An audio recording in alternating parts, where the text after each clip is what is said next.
तर पहिले. ही आपली प्रस्तावना आणि मग एक 2 मिनिटं मी बोलतो, नंतर मग इंट्रोडक्शन करतो. Okay okay. So, good afternoon, one and all. I welcome all of you in this environmental pollution and health hazards webinar on the behalf of NSS Department, Government Ayurved College, Jalgaon, and Sankalpa Foundation, Samne. So, this is a special webinar regarding the environment pollution and health hazard. So, I request Sonkul sir tell something about this program.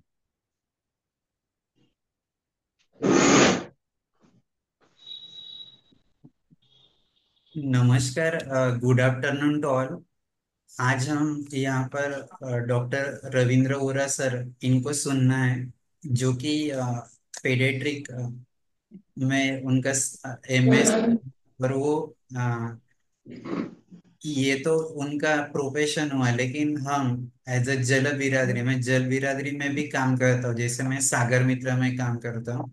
तो हमारे mentor doctor Rajendra Singh ji के साथ उन्होंने Sangli district में बहुत बड़ा काम KIA. लगभग पिछले 30-40 सालों से वो एनवायरनमेंट के बारे में उनका बढ़िया काम है, और वो हमेशा बहुत सारा एनवायरनमेंट के बारे में हमें गाइडलाइन करते हैं।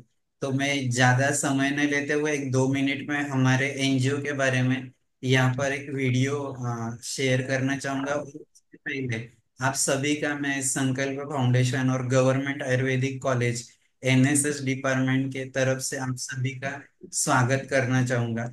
और ये वेबिनार का मकसद यही है कि एज अ डॉक्टर आपको क्या क्या प्रॉब्लम फेस हो रहे हैं, और ये सारे जो डिसीजेज आ रहे हैं उसके लिए क्या रीजन है, एनवायरनमेंट का पोल्यूशन उसके लिए कैसे जिम्मेदार है, ये सारा आपको अवेयर करने के बारे में और उसके ऊपर सॉल्यूशन देने के लिए ये वेबिनार रखा है। इसका मकसद यही है। मैं आपका ज्यादा समय न लेते हुए 2 मिनट में हमारे एनजीओ का एक वीडियो क्लिप यहाँ पर शेयर करना चाहूँ। और जब तक शेयर करता हूँ तो हमारा एनजीओ 11 सालों से महाराष्ट्र के अलग अलग एरिया, ऑनलाइन ऑफलाइन मोड से दोनों तरफ से काम कर रहा है। मैं ये एक वीडियो क्लिप यहाँ पर।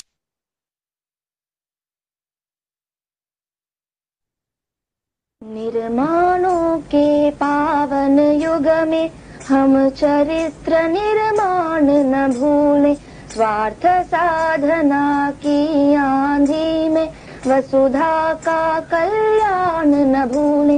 माना अगम गाध सिंधु है, संघर्षों का पार नहीं है, किंतु डूबना मझधारों में साहस को स्वीकार नहीं है। जटिल समस्या सुलझाने को नूतन अनुसंधान न भूले। निर्माणों के पावन युग में हम चरित्र निर्माण न भूले, स्वार्थ साधना की आंधी में वसुधा का कल्याण न भूले। शील विनय आदर्श श्रेष्ठता तार बिना झंकार नहीं है। शिक्षा क्या स्वर साध सकेगी यदि नैतिक आधार नहीं है। कीर्ति कौमुदी की गरिमा में संस्कृति का सम्मान न भूले। निर्माणों के पावन युग में हम चरित्र निर्माण न भूले, स्वार्थ साधना की आंधी में वसुधा का कल्याण न भूले। आविष्कारों की कृतियों में यदि मानव का प्यार नहीं है, सुजनहीन विज्ञान व्यर्थ है, प्राणी का उपकार नहीं।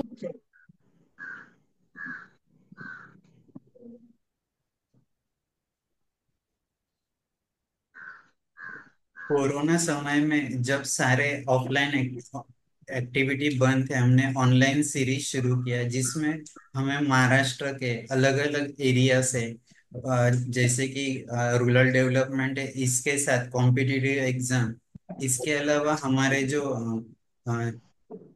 महाराष्ट्र के दैवत है छत्रपति शिवराय, इनके चरित्र के ऊपर डॉक्टर बाबा साहब आम्बेडकर, भगवान गौतम बुद्ध, ऐसे इनके चरित्र पे भी हमने ऑनलाइन वेबिनार का आयोजन किया। इसके अलावा जो भी उस समय स्क्रीन का इस्तेमाल ज्यादा हो रहा था, मतलब मोबाइल का स्क्रीन, कंप्यूटर का स्क्रीन, टीवी का स्क्रीन, तो उसे कैसे कंट्रोल किया जाए, इसके लिए हमने ऑनलाइन वर्कशॉप लिया था स्टूडेंट के लिए और पेरेंट्स के लिए।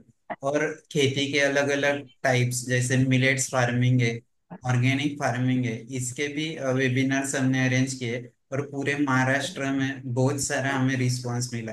मैं ज्यादा वक्त न लेते हुए डॉक्टर कोलारकर सर से रिक्वेस्ट करता हूँ कि वो आप आज के हमारे जो वक्ता है डॉक्टर रविंद्र वोरा सर, उनका परिचय करवाते हैं। Okay, sir. Thank you. So once again, good afternoon, one and all. So respected Director Dr. Raman Gungralekar, sir, in charge Dean Dr. Abhijit Aire, Mr. Vishal Sonkul, Sankalpa Foundation. Again, I welcome all of you in this environmental pollution and health hazards webinar. So today we have the privilege of being in the presence of a true visionary and leader in the field of environmental sustainability and medical science. Our guest speaker has dedicated her career to finding innovative solutions for a greener and more sustainable future. Dr. Honorable Ravindra Motilal Hora, FRCS, pediatric surgeon in 1971. Sir is the first pediatric surgeon in whole of Maharashtra state outside Mumbai. Sir wanted to give pediatric surgical service to children in rural area, so he did not take up assignment in Mumbai hospital and settle in Sangli on border of Maharashtra and North Karnataka. He has worked in many hospitals at Hora Hospital from 1970 to 1985, Chaitanya Hora Hospital 1985 to 2004, Sangli. After that, it is closed so that he could start postgraduate institution. His child patient after they grew up and had any complication, they would want him to operate. Honorary surgeon at Government District Hospital attached to Government Medical College, Meerut, Sangli, 1975 to 1981. This teaching experience made him eligible to establish a postgraduate institute for DNB in 2006. He worked as honorary surgeon at Sangli Municipal Hospital, set up with his guidance from 1975 to 1995. In 2006, founded Pediatric Surgical Center and Postgraduate Institute Sangli. Sir is serving as super specialist pediatric surgeon at Bharati Vidyapit also. It is a deemed university medical college and sir is working as a medical superintendent on the same land. Sri Bipin Chandra D. Shah, he and other trustee established Manav Rahat Charitable Trust, multi-speciality P. Ghodawat Diagnostic Center since 2006 with free GP and Ayurvedic clinic and all diagnostic tests cheaper than in private clinic. Free camp on Sunday, a generic medical store and birth defect clinic. Sir is core member Spina Bifida Foundation India and of Indian Birth Defects Prevention Task Force. Sir is associated with Marathi Vignan Prabodhini Sangli Kranti Smrutivan. He is a member of Save Western Ghats, member of planning and support team under guidance of Dr. Madhav Gadgir. He has taken seminar on environment in Sangli, first in Maharashtra, with prominent naturalists of Maharashtra and WWF Yan starting with Vrukshadindi in 1984.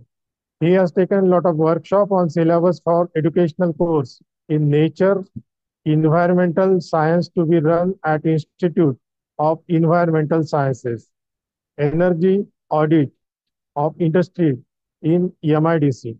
So in 1991, founded Institute of Environmental Science, first in Maharashtra, affiliated to Shivaji University. In 2000 to 2010, rain harvesting, he submitted the project to Government of Maharashtra Minister Sri R.R. Patil and got GR passed on rooftop rainwater harvesting as Shivkalin Pani Satwan Yojana for tanker-fed village of Maharashtra. So he received a personal award for this from Tarun Bharat Sangh, Rajasthan 2020. Then he is a member and founder of various foundations. National Academy of Medical Sciences, GO Government of India has appointed him and co-researcher on the task force for prevention of NTDs. Spina Bifida Foundation India, India Birth Defect Prevention Task Force, founder Sukhayu Janmajat Vyadhi Pratibandha व सहाय्य प्रतिष्ठान, Prevention of Birth Defects and Support Foundation, 2019, to provide service of experts in concerned specialties and rehabilitation.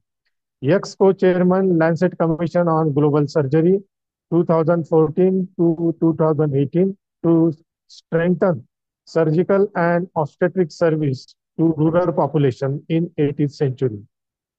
He received Lancet Commission Surgical Champion Award in 2016.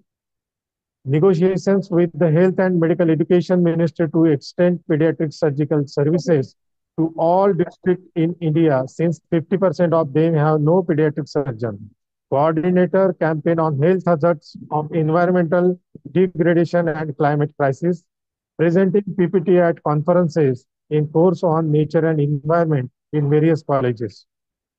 He is a life member of professional bodies,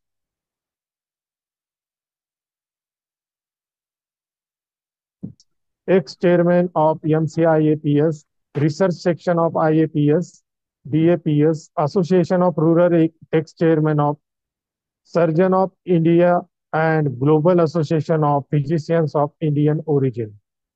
Sir is associated with spiritual sadhanas, yoga, abhyas and health also. He has done study of ancient scriptures like Upanishad, Santa literature, Swami Vivekananda's philosophy, and scriptures of other religions also. Sir is a Vipassana meditator. He has done Vipassana course in 1994. He played a part in establishing 2 Vipassana centers in Kolhapur and Sangli district, encouraged one-day Shibir of Anapana and Vipassana at Manav Rahat Trust Diagnostic Center. He practices yoga sadhana and organized several yoga Shibirs in Sangli. Sir got many prestigious awards for nature conservation, some accepted in name of Nature Foundation and some in personal name. Karad Gymkhana, Rotary Club, Kolhapur Group Sangli, Dolphin Nature Research Group Sangli, Paryavaran Rakshak by Tarun Bharat Sangh, Rajasthan for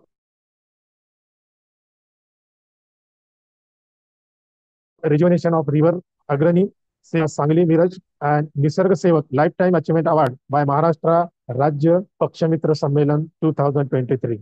So today, Dr. Ravindra Motilal Hora will be sharing his insights on how we can create a more sustainable future through innovation and collaboration.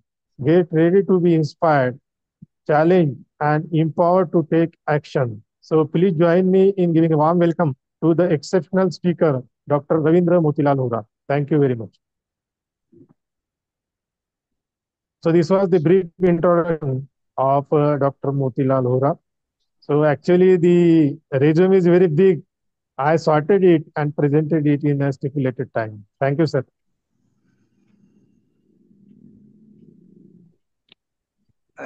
सर्वांना माझा नमस्कार आणि तुम्हा सर्वांचं मी नमस्कार sir. आणि सरांचा, लक्ष्मण पवार सरांचा मी आभार मानतो की त्यांनी माझ्याबद्दल इतकं व्यवस्थितपणे माझा परिचय करून दिला.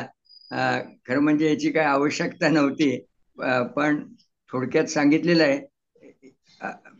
तर आपण असं करूया, environment, climate change and health hazards या विषयावरचं प्रेझेंटेशन सुरू करू.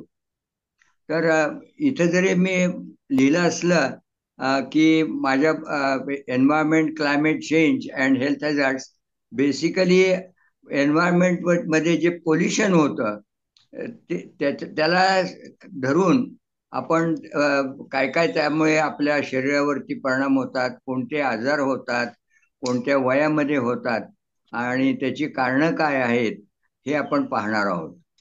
Next please. हे प्रेझेंटेशन तयार करण्याकरता माझे मित्र डॉक्टर संदीप श्रोत्री सातारचे, त्यांनी जंगलाबद्दलचा ज्या पुढच्या स्लाइड्स आहेत ते त्यांनी दिलेले आहेत. प्रदूषणावरती, पाणी प्रदूषणावर किंवा विशेषतः शेतीमधून होणाऱ्या प्रदूषणाबद्दलचं जे आहे ते माझे मित्र आणि सहकारी आमच्या निसर्ग प्रतिष्ठानचे सेक्रेटरी डॉक्टर सुहास खांबे हे पण त्यामध्ये आहेत, को-ऑथर. आता आपण पाहू हे काय हे करायला लागलो आपण आज. तर there have been catastrophic changes in environment and climate on planet Earth, and that has caused increase in the diseases, morbidity and premature mortality. एक बाजूला आपल्याला असं वाटतं की ॲलोपॅथी, आयुर्वेद, होमिओपॅथी इत्यादी सर्व पॅथीजमुळे माणसांचं आजाराचं प्रमाण कमी झालं असं वाटतं आणि त्यांचं जगण्याचं वर्ष सुद्धा वाढलेलं आहे.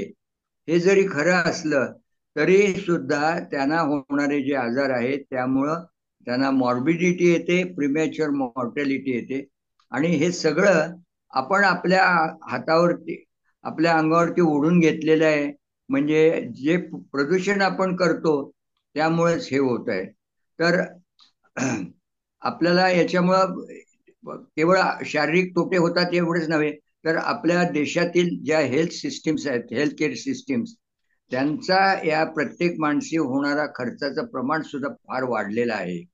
आणि त्यामुळे आपल्याला बाकीच्या गोष्टी ज्या आवश्यक आहेत, अन्न, पाणी, निवारा, याच्यासाठी कमी पडत आहे. तर आता आपण काय करूया की हे कशामुळे झालंय हे थोडक्यात बघूया. पृथ्वीवरती सगळी जी पंचमहाभूत आहेत, तर नेक्स्ट प्लीज. तर त्यांचा आणि आपला सर्व सजीवांचा फार जवळचा संबंध आहे. जे पंचमहाभूतामध्ये जे अणुरेणू आहेत तेच सर्व सजीवामध्ये आहेत. आपल्यामध्ये आणि पंचमहाभूतामध्ये फक्त फिजिकल, केमिकल फरक असेल, परंतु त्यातले जे अणुरेणू आहेत, मॉलिक्युल्स आहेत, हे सगळे सारखेच आहेत. आपण आपल्या ऋषीमुनींनी यालाच ईश्वराचा अंश म्हटलेला आहे की प्रत्येक ह्याच्यामध्ये ईश्वर आहे. म्हणजे त्याचा जर आपण श्लोक बघितला तर असा आहे तो, ईशिता सर्वभूतानां सर्वभूतमयशयः ईशावास्येन संबोध्यम ईश्वरम तम नमाम्यहम. म्हणजे काय की आपण नाही, ईश ही जी संकल्पना आहे, ती जी कॉस्मिक एनर्जी आहे, जे फिजिकल आणि नॉन फिजिकल गोष्टी ज्या आहेत, हे विश्व, ह्या सगळ्यामध्ये त्याचं संचलन करणारा, ह्याला निर्माण करणारा, ह्याला संपवणारा, त्याच्यामध्ये बदल करणारा, हे जे करणारी जी कॉस्मिक एनर्जी आहे ती मात्र सर्व महाभूतामध्ये आहे. महाभूतामध्ये म्हणजे पंचमहाभूतामध्ये आहे, सर्व सजीवांमध्ये आहे, निर्जीव मध्ये आहे, सजीवांमध्ये पण आहे.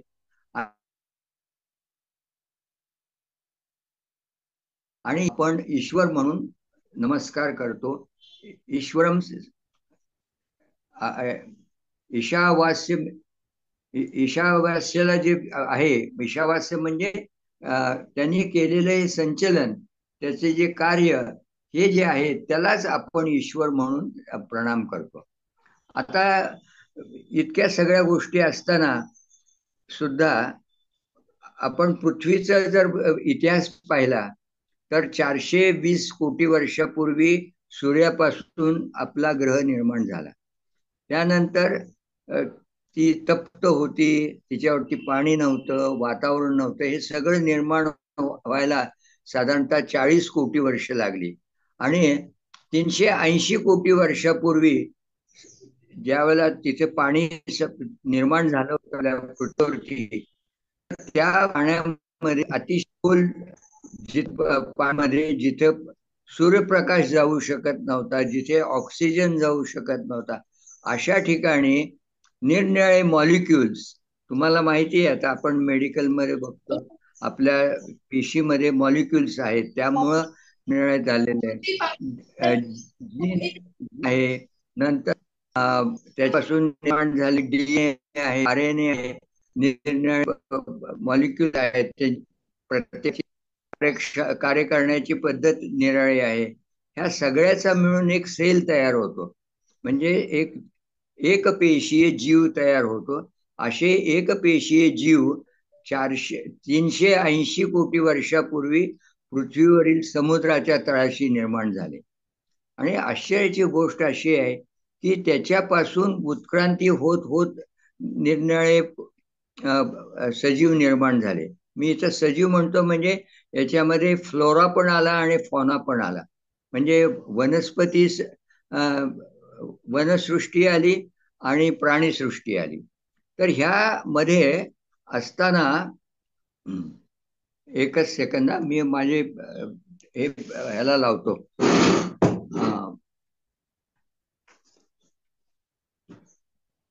ह्याचा कमी होऊ लागलेला आहे, मध्येच बंद व्हायला नको म्हणून मी चार्जिंगला लावला. तर ह्या पृथ्वीवरती जे निरनिराळी उत्क्रांती झाली त्याच्यापासून जे उत्पात झाले, ज्वालामुखी असो, भूकंप असो, किंवा एखादा परग्रहावरून किंवा परसूर्यापासून येणारा ॲस्टेरॉइड असतो, उल्कापात असतो, की ज्याच्यामुळे इथं असणारी जीवसृष्टीचा 90 ते 95% सर्वनाश झाला. हो का नाही? म्हणजे आपल्याला शेवटचा काय माहिती आहे, तुम्हाला सगळ्यांना माहिती असेल, पृथ्वीवरती डायनासोर नावाचे अजस्र प्राणी होते आणि ते नष्ट झाले, कारण त्यावेळेला एक प्रचंड उल्का येऊन आपल्या पृथ्वीवरती आदळली. त्याच्यामुळे वातावरण बदललं, ऑक्सिजन संपला, सूर्याचा प्रकाश येत नव्हता, त्यामुळे हे सगळे सजीव मृत्युमुखी पडले, सगळे झाले. अर्थात हे व्हायला हे काय एका दिवसात किंवा एका वर्षात किंवा एका शतकात झालेलं नाही आहे, याला 1000 पेक्षा जास्त वर्ष गेली. त्यावेळेला मग ते सगळे नष्ट झाले. मग पुन्हा ह्या जे बॅक्टेरिया आपण म्हणतो समुद्राच्या तळाशी आहेत, जे अनरोबिक आहेत आणि सूर्यप्रकाशाशिवाय जगणारे आहेत, अशापासून पुन्हा सजीव निर्माण झाले. आणि आपण जे आता ज्या साधारणतः 60 कोटी वर्षापूर्वी सुरू झाली. पण पहिले याच्या अगोदर 5 वेळा सर्वनाश झालेला आहे. आणि 5 वेळा सर्वनाश जो झालेला आहे तो कोणत्या ना कोणत्या तरी नैसर्गिक उत्पातामुळे झालेला आहे. परंतु आता सध्या भीतीदायक घटना अशी आहे, भीतीदायक परिस्थिती अशी आहे की आपण आता 6व्या सर्वनाशामध्ये आहोत. तो साधारणतः 250 वर्षापूर्वी जेव्हा उत्क्रांती सुरू झाली असे, ज्या वेळेला औद्योगिक उत्क्रांती झाली, म्हणजे रिव्होल्युशन ऑफ इंडस्ट्रीज, ह्याचं जेव्हा इंडस्ट्रियल रिव्होल्युशन झालं तेव्हापासून आपल्या पृथ्वीवरील पंचमहाभूतामध्ये असे बदल झाले की त्यामुळे पृथ्वीवरती असणारी जीवसृष्टी, की ज्यामध्ये वनस्पती सृष्टी आहे, आणि प्राणीसृष्टी आहे, ह्या सर्वांचा नाश सुरू झालेला आहे. आपण साधारणतः पृथ्वीवरचं निम्म जंगल नष्ट झालेलं आहे. आपल्या समुद्राचं पाण्याचं ऍसिडिफिकेशन होऊ लागलेलं आहे आणि त्यामुळे वातावरणामध्ये ऑक्सिजनची निर्मिती होण्याचं, जे आपल्या सगळ्या सजीवांना ऑक्सिजन लागतो म्हणजे O2, त्याची कमतरता निर्माण झाली आहे. कारण CO2 पासून CO2 मॉलिक्यूल पासून कार्बन घ्यायचा स्वतः करता, अशा या वनस्पती करतात आणि ऑक्सिजन O2 हा वातावरणामध्ये सोडतात आणि त्याच्यावरती तो पाण्यामध्ये असू शकतो, हवेमध्ये असू शकतो, निराळ्या प्राण्याच्या श्वसनामधून त्यांच्या फुफ्फुसामध्ये जातो किंवा जे काही श्वसन इंद्रिय असेल तिथे. तर हे झालं जे आहे सध्या, हे जे 6वा सर्वनाश जो पृथ्वीवरती सुरू आहे, त्याला कोणतंही नैसर्गिक कारण नाही. त्याला फक्त आमच्या पूर्वज आणि सर्व सजीव याच्यामध्ये फक्त माणसाने केलेले उत्पाद जे आहेत, माणसाने जी उधळपट्टी केली आहे, exploitation and plundering of natural resources and pollution of natural resources and explosion of population, या 3 P's मुळे, प्लंडरिंग, पोल्युशन अँड पॉप्युलेशन, या 3 गोष्टीमुळे आपल्याकडच्या वातावरणामध्ये बदल झालेत, सर्व पंचमहाभूतामध्ये बदल झालेत आणि ते आपल्याला आवश्यक असणारे कमी पडतायत. तर आपण मग यामुळे काय झालेलं आहे, आपण जास्त करून निर्माण काय करतोय. आता हे पहा, एन्व्हायरमेंट मध्ये हा स्लाइड ऐकू येते, तुम्हाला स्लाइड दिसते ना, ही स्लाइड असू देत की. हो हो हो दिसते मला. हो, याच्या अगोदरची स्लाइड दाखव बरं. ती मला वाटतं टेक्स्ट आहे त्याच्यामध्ये ना. हा, तर हे जे झालंय सगळं, बस पुढची घे, नेक्स्ट. हा, तर because we have our lifestyle is such that we are consuming more than necessary and consuming so much that other सजीव, प्राणी सृष्टीतले असो अगर वनस्पती सृष्टीतले असो, त्यांना लागणारे ह्या मिळत नाही आहेत. सगळ्यांना लागणारं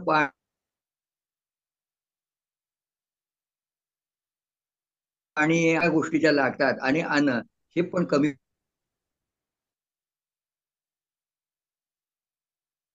पडू असेल तर आपल्याला माणूस नावा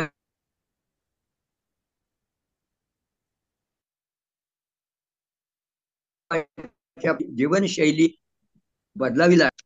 महात्मा गांधींनी सांगितलंय की there is enough on the earth for everyone's need but not for everyone's grid.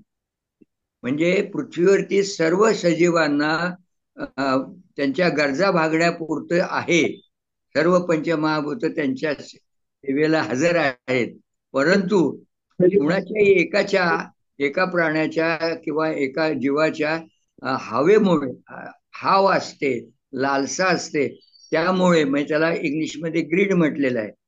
तर ग्रीड याच्यापासूनच पुढे गिधाड शब्द झालेला आहे.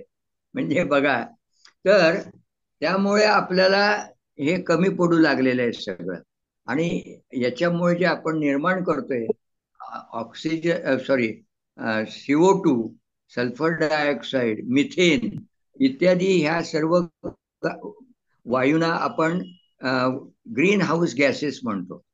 त्याचा अर्थ काय की ज्या वेळेला हे वातावरणात जातात ते इतके झालेले आहेत की त्यांनी सबंध पृथ्वीभोवती एक मंडल तयार केलेलं आहे आणि त्यामुळे सूर्याचे किरणाबरोबर येणारी उष्णता जी परावर्तित व्हायला पाहिजे, ज्या प्रमाणात परावर्तित व्हायला पाहिजे तितकी होऊ शकत नाही. म्हणजे हे जे वलय आहे ग्रीन हाऊस गॅसेसचं, त्यामुळे ते परत जाऊ शकत नाही. त्यामुळं पृथ्वीचं तापमान वाढतंय आणि आपल्याला माहिती आहे आता किती हवेचं तापमान किती वाढत चाललेलं आहे. सगळीकडे आगी लागू लागलेल्या आहेत, लोक मृत्युमुखी पडू लागलेले आहेत वगैरे वगैरे. तर हे जे आहे हे याचं कारणीभूत कोण आहोत? आपणच आहोत, मगाशी सांगितल्याप्रमाणे. आणि ह्या वलयामुळे हवा वाढत चाललेली आहे. त्याला नाव दिलेलं आहे शास्त्रज्ञांनी क्लायमेट चेंज. पण मित्र हो, हे क्लायमेट चेंज आता क्लायमेट क्रायसिस मध्ये रूपांतरित झालंय आणि काही वर्षाने याची क्लायमेट कॅटॅस्ट्रॉफी होईल.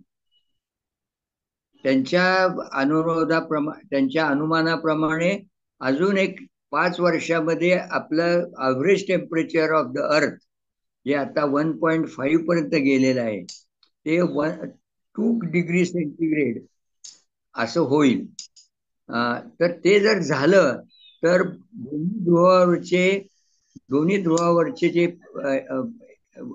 ग्लेशियर्स आहेत, जे बर्फाचे साठे आहेत, ते वितळतील, नद्यांना महापूर येईल, पुन्हा पाणी मिळणार नाही आणि समुद्राची पातळी 20 ते 25 फूट वाढेल. मग त्यावेळेला काय होईल ते तुम्ही कल्पना करू शकता की समुद्राच्या कडेला असणारी सगळी माणसाची वस्ती, सर्व कॉन्टिनेंट्सच्या समुद्रकिनारी असणारी हे होत आहे. समुद्रामध्ये पोल्युशन आपण टाकतो, विशेष करून प्लास्टिकचं टनांनी, मेगा टनांनी प्लास्टिकचं प्रदूषण टाकलेलं आहे. इतर केमिकल्स टाकतोय, त्यामुळे त्याचं ऍसिडिफिकेशन होऊ लागलंय. ऍसिडिफिकेशन झाल्यामुळे ते CO2 ऍब्सॉर्ब करून, म्हणजे समुद्राच्या सरफेसवरती जे प्लॅंक्टॉन्स असतात, ज्या वनस्पती आहेत सूक्ष्म, ते CO2 घेऊन O2 सोडू शकत नाहीत. त्यांचं प्रमाण कमी झालेलं आहे आणि ऑक्सिजन निर्माण करण्याची जी यंत्रणा आहे पंचमहाभूतामध्ये पृथ्वीवरती, ती फक्त त्याला 2च कारणीभूत आहेत. एक म्हणजे समुद्र, की जो पृथ्वीवरचा सगळ्यात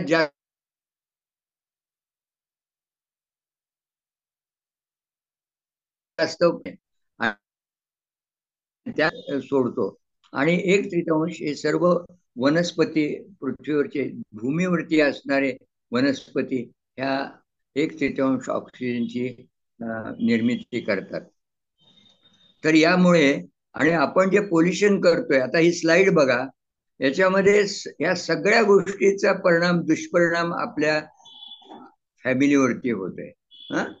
फॉरेस्ट कट केल्यामुळे ऑक्सिजन कमी झाला, इतर प्राण्यांना मिळणारं अन्न कमी झालं, वन्य प्राणी बाहेर पडले, त्यांच्यापासून आपल्याला आजार होऊ लागले, हवा, ओझोन, साऊंड याचं पोल्युशन झालं, पाण्याचं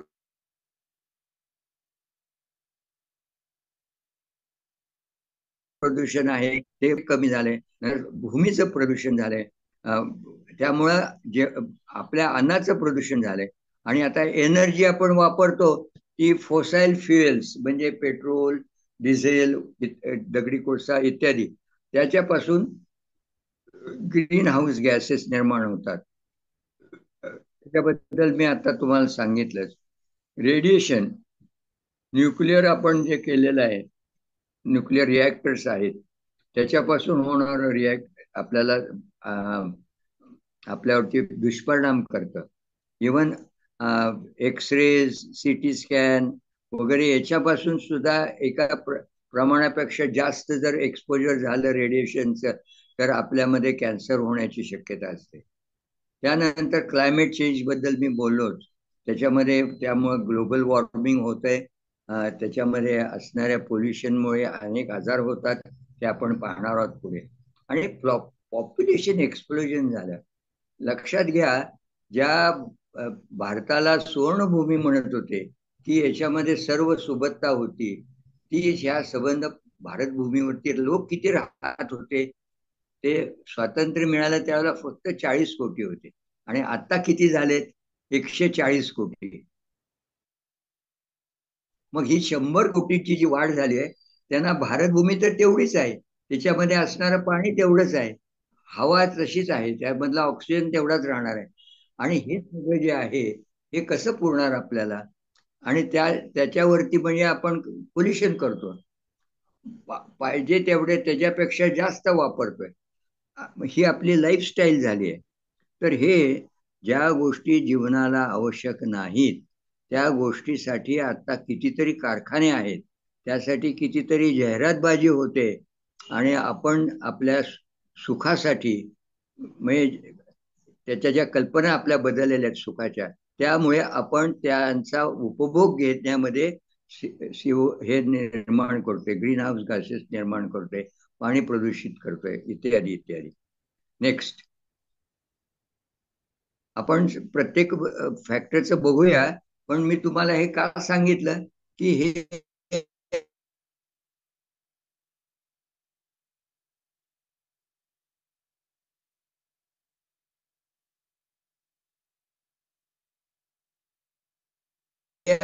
स्थिती आहे, किती दुर्दम्य आहे, किती आपल्यावरती विनाशकारी आहे, हे तुमच्या लक्षात येईल. आता forest are the lungs of the earth, lungs of the on our earth, and they are the lungs for life forms. Are losing them, yet we are losing them at an alarming rate. आता हे बघा, forest दाखवलेलं आहे फुफ्फुसाच्या आकारामध्ये, आणि इकडे जे उजव्या डाव्या फुफ्फुसाचा भाग जो गेलेला आहे तो म्हणजे आपण नष्ट केलेलं आहे दाखवण्याकरता हे चित्र आहे. आता अमेझॉन नावाचं जे फॉरेस्ट आहे ते जवळजवळ आपल्याला लागणारे ऑक्सिजन एक म्हणजे जंगलापासून निर्माण ऑक्सिजनच्या वन थर्ड काम ते अमेझॉन करते.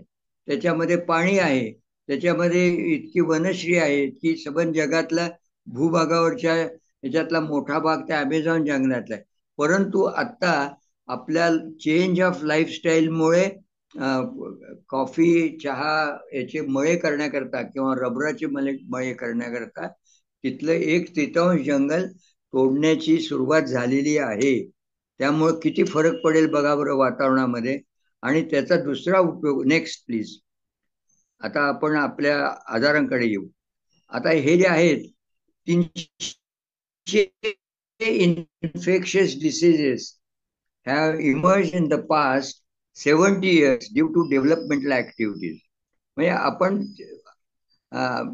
जंगल कमी केल्यामुळे या तिथल्या प्राण्यांना काय हेच नाही, तुम्ही त्यांचे घरच नष्ट केली, ते बाहेर आल्यानंतर ते साहजिकच आपण त्यांची जमीन बळकावली आहे, त्यामुळे ते आपल्या वस्तीत येतात.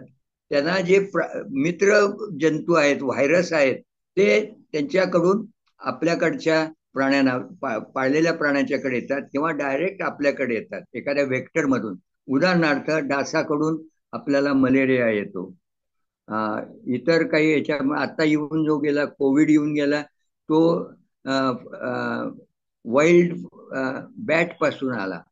तर असं जे होतं हे सगळे व्हेक्टर्स मधून किंवा याच्यामधून आपल्याकडे येतात आणि they are increasing global morbidity and diseases are causing पॅन्डेमिक्स.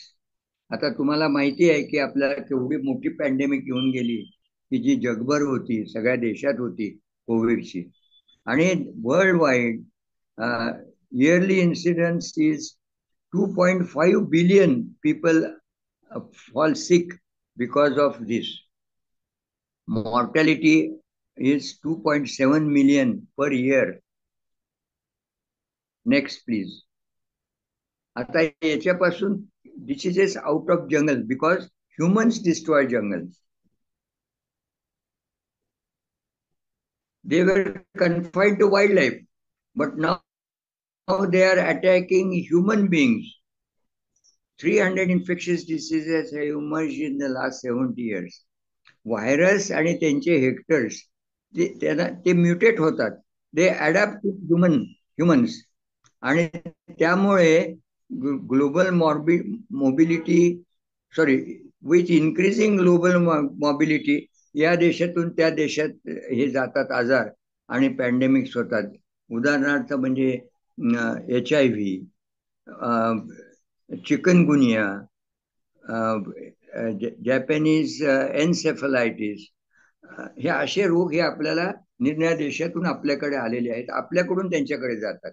Next. हे इपिडेमॉलॉजी दाखवलेली आहे त्यांना झुनॉटिक डिसीजेस म्हणतात बरं का. म्हणजे वन्य प्राण्यापासून होणारे आजार, झुनॉटिक डिसीजेस.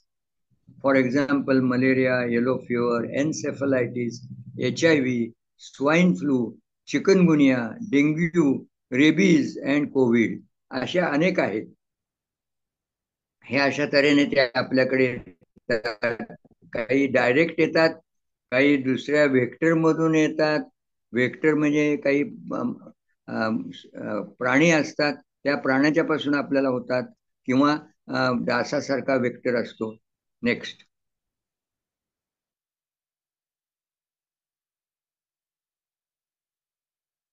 आहेत, आपण फॉसाईल फ्युएल जाळतो, त्यामुळे इंडस्ट्रीज मधून एअर पोल्युशन होतं. तुम्ही काही जाळा, दगडी कोळसा जाळा, लाकूड जाळा, बांबू जाळा, किंवा फॉसाईल फ्युएल जाळा, याच्यामध्ये जातात. त्या सगळ्यापासून हवेचं प्रदूषण होतं, भयंकर प्रकारे होतं. पण त्याच्यामुळं काय होतं, ते air pollution is the 5th cause of deaths in India. म्हणजे आपण जर कारणं घेतली मृत्यूची, तर 5वा क्रमांक लागतो ह्या हवेच्या प्रदूषणाचा. आणि तुम्हाला आश्चर्य वाटेल की जगातली जी सर्व राजधान्या आहेत, त्या सर्व राजधान्यामध्ये दिल्ली ही आपली राजधानी ही हवेच्या प्रदूषणामध्ये नंबर 1 आहे. म्हणजे आपण कशा करता छाती फुगून सांगायचं आम्ही अशा आहोत, आम्ही तसे आहोत. अरे आपण प्रदूषणामध्ये पण नंबर 1 आहोत. काय म्हणताय? तर याच्यापासून आपल्याला आजार साधारणतः तुम्हाला माहिती आहे, तुम्ही मेडिकल स्टुडंट्स असल्यामुळे, की ते आपलं जे फुफ्फुसाचे जे हे आहेत, म्हणजे श्वसन इंद्रिय जे आहे, URTI होणार, म्हणजे अप्पर रेस्पिरेटरी ट्रॅक इन्फेक्शन होईल, lower respiratory track infection, bronchial asthma, आणि हा बरेच दिवस असल्यामुळे एम्फिझिमा होतो, क्रॉनिक ऑब्स्ट्रक्टिव्ह पल्मोनरी डिसीज होतो, COPD, आणि निमोकोनियोसिस होतो, कॅन्सर होतो, हार्ट डिसीज होतात, स्ट्रोक होतो, आणि प्रीमॅच्युअर डेथ पण होतो. आता हे सगळे काही गोष्टी डायरेक्ट होत असतात, काही गोष्टी इनडायरेक्टली होतात. उदाहरणार्थ कॅन्सर. आता कॅन्सरचे ह्या प्रदूषण, काही मी पुढे तुम्हाला स्लाइड दाखवणार आहे, की ते प्रदूषण आपल्या शरीरात गेल्यानंतर ते कसं होतं, शरीर त्याला कसं त्याच्यापासून मुक्तता तरी मिळवू शकत नाही, मग त्याला कुठं स्टोअर करतं ते आपण नंतर पाहणार आहोत. त्यामुळे हे सगळे आजार होतात.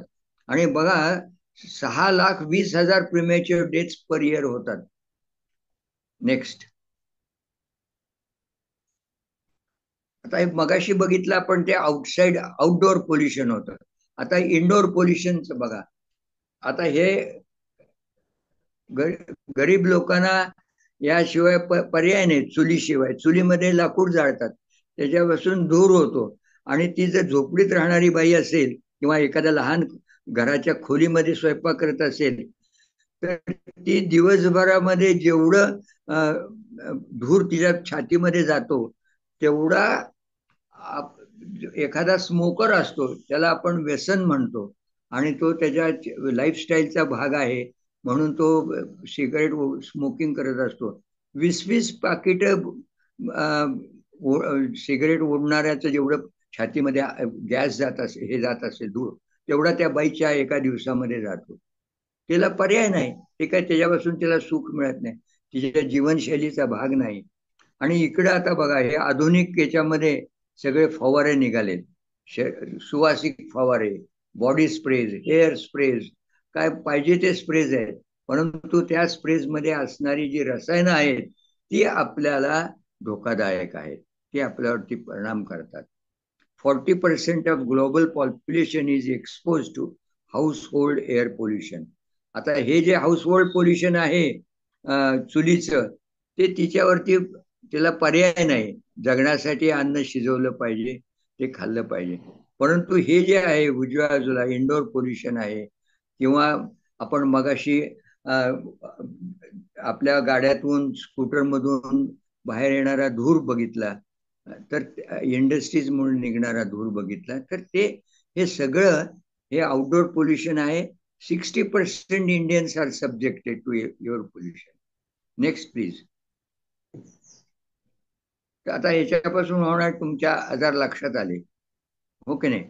तर आता आपण पाण्याच्या प्रदूषणाकडे जाऊ. Lack of sanitation and hygiene. आता काय होऊ शकतं? एक तर पाणी कमी, पिण्याचं पाणी कमतरता आहे, पिण्याच्या पाण्याची कमतरता एक, स्केअरसिटी ऑफ क्लीन ड्रिंकिंग वॉटर, हे पहिली गोष्ट. जे मिळतं ते पोल्युटेड असतं, त्याचं कारण आपलं सॅनिटेशन नीट होत नाही, हायजीन नीट नसतं, त्यामुळे ते पाणी प्रदूषित होतं. आता बघा, pollution of water bodies with human and animal excreta. Animal जे असतात नदीकाठी, तलावाकाठी, ते तिथंच त्यांची एक्सक्रीटा येतो, शी करतात तिथे. ते थोडे काही काळानंतर कसे जमीन मुरून पाण्यामध्ये जातात.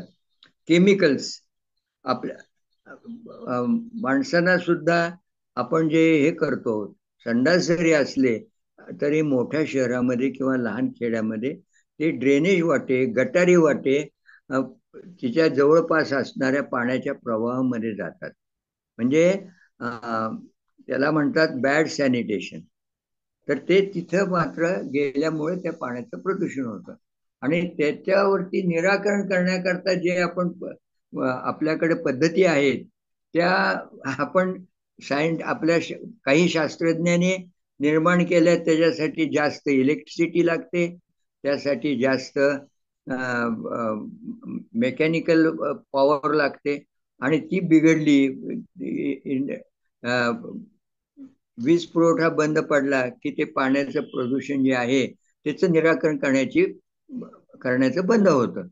मग ते शेवटी आपल्याला आपल्या नदीतून, आपल्या पिण्याच्या पाण्यातून आपल्याला मिळतं. मग हे जर व्हायचं नसेल तर त्याला सुएज वॉटर म्हणतात. म्हणजे सुएज वॉटर म्हणजे शहरातून किंवा शहरातून येणाऱ्या ड्रेनेजचं पाणी, किंवा खेड्यामध्ये लहान गावामधून जाणारं गटारीचं पाणी. मग एक तर ते जमिनीत मुरतं, जमीन प्रदूषित होते, सॉइल हे होतं, ते नंतर पावसाच्या पाण्याबरोबर पुन्हा पाणी प्रवाहामध्ये जातं, किंवा आपले जे स्तर आहेत याचे पाण्याचे खाली जे स्ट्राटा ऑफ ग्राउंड वॉटर आहेत तिथपर्यंत सुद्धा जात ते. त्यामुळे आपल्याला ती काळजी घ्यायला पाहिजे. केमिकल्स फ्रॉम फार्मलँडमध्ये काय ते मी पुढे तुम्हाला दाखवणार होते एका चित्रावरून. इंडस्ट्रियल इफ्लुएन्स आणि अर्बन वेस्ट. आणि आत्ताच्या गेल्या 30-40 वर्षामध्ये प्लॅस्टिकचा प्रसार फारच झालेला आहे.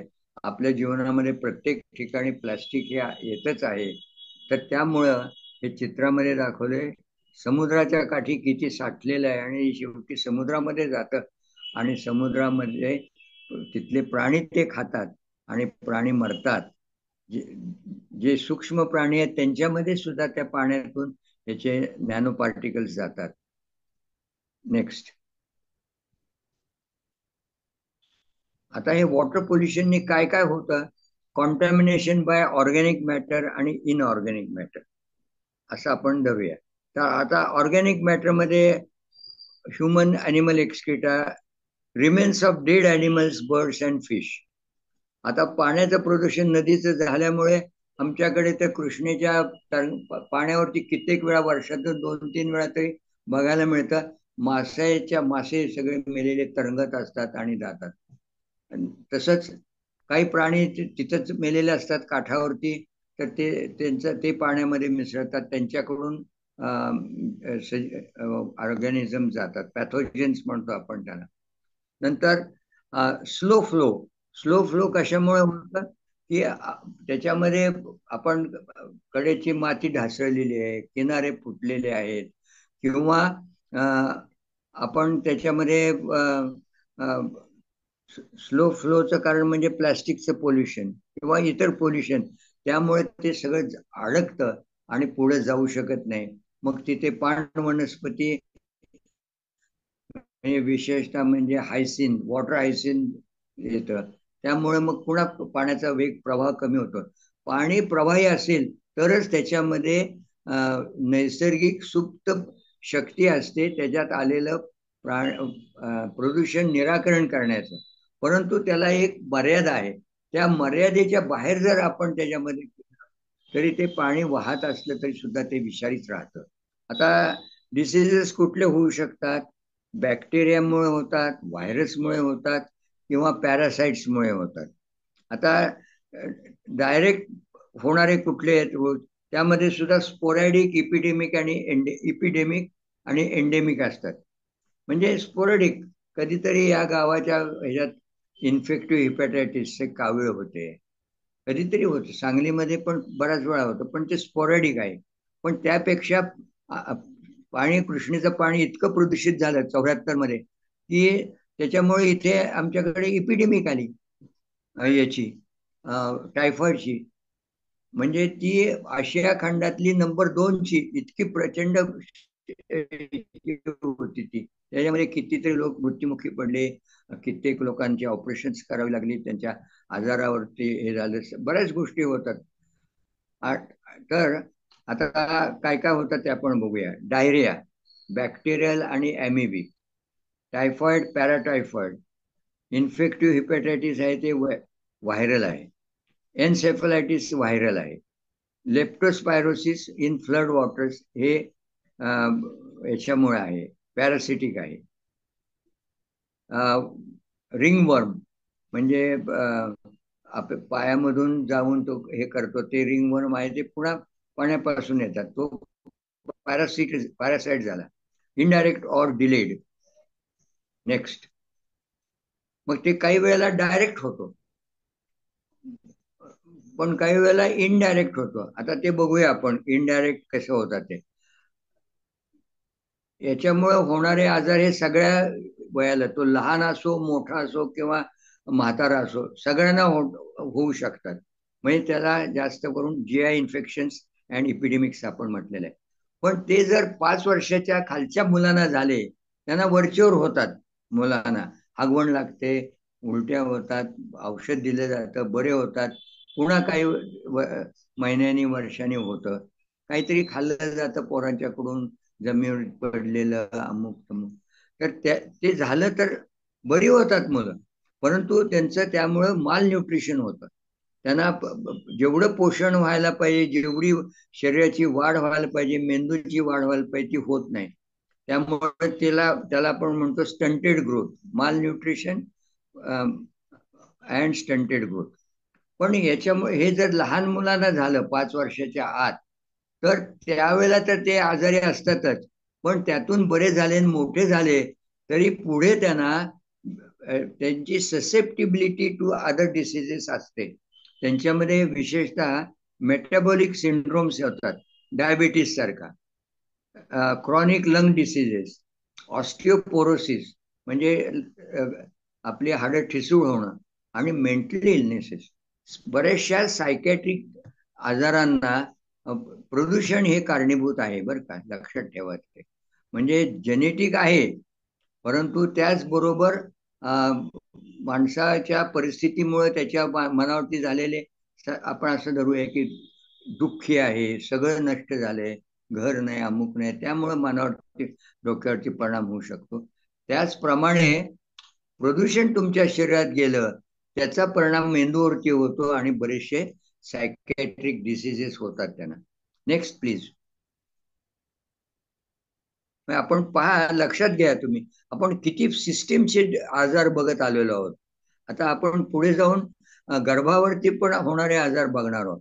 आता केमिकल पोल्युशन जे आहे ते फार वाईट आहे. ऑर्गॅनिक पोल्युशन आणि आता हे केमिकल पोल्युशन. आता केमिकल पोल्युशन कशामुळे होतं, तर त्याची नावं आहेत: chlorine, sulphates, nitrates, fluorides, mercury, lead, selenium, copper, fuel oils, insecticides and chemical fertilisers. आता याच्यामधले काही ज्या गोष्टी आहेत त्या म्हणजे मेटल सारखे जे आहेत, मर्क्युरी, लेड, सेलेनियम, कॉपर, हे भूमीच्या प्रदूषणातून जातात. त्या ह्याच्यातून भागातून जर पाणी वाहत असेल तर ते पाण्यामधून आपल्या शरीरामध्ये जातात, परंतु ते प्रत्यक्ष पाण्यात असत नाही.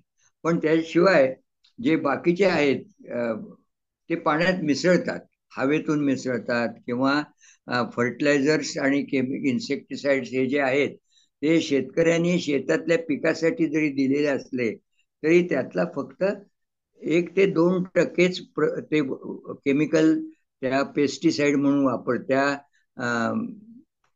इन्सेक्ट्स वरती वापरलं जातं.